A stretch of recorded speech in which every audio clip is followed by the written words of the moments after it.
Afternoon, Kate. Welcome to Fintech Talents. Thank Can you, you tell us a Stuart. little bit about yourself and your focus at Macquarie, and how your new role is going, as you've just arrived, I believe, only a few days ago? Yeah, day 7. Wow. Loving it so far. Really feeling like I've got a sense of belonging already. So if anyone's job hunting, join me.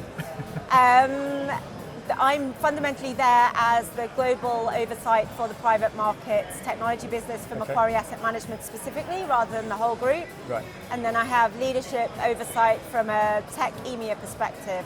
So quite a broad remit, new role, joining the business and technology together, creating broader and bigger synergies. Obviously they've been doing an awesome job already with the various footprint they had, but really felt that they were missing somebody sitting in the European time zone. So I'm there, I'm joining up the dots. My feet have yet to touch the ground, but absolutely loving it so far. Sounds really busy. And so looking Yeah. ahead from there, what are you seeing in the financial services industry that's exciting you? Is there any trends that we should know about, any disruption that you've learned about? And how does that fit in with your role and what you experienced at Lloyd's, and how that knits in with the fintech community here?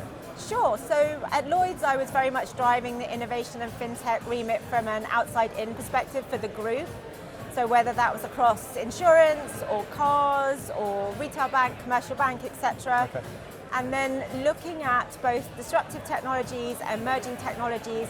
So from a fintech perspective, there's a whole lot going on. If I then step back slightly and look at it from a sort of 2022 perspective, one of the things I'm really liking at the moment is open banking and then into open finance. I think open banking there's a lot of kind of jazz hands around that when it happened, and then it fell a bit flat. But if we look at open finance and how we join up the whole view and bring that into embedded finance, we bring that into ethics and how people want to manage their accounts in the background and almost sort of be the constraint when they want a constraint, and deliver obviously flexibility and ease when they want that too and when it's appropriate. I think you then roll that into some of the things around environment, sustainable governance, the ESG aspects and COP26, and then you've got a whole load around supply chains with third parties. What are the carbon footprints? What are the diversities? What about their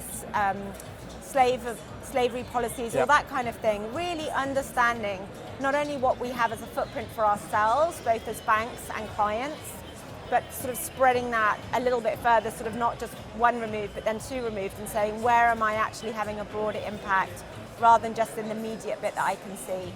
Okay, and it's a long time since we've all been able to be together again, especially in the fintech community. What's been the highlights for you the last day or so, and anything you're looking forward to in the rest of the festival today?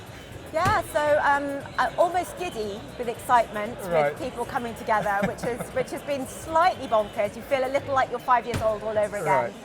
And then I've really loved some talks around, there's been loads on digital identity, but then looking at how we're managing vulnerable identities. And then also Gemma Waters was on stage talking about ESG pieces and the impact around that yesterday.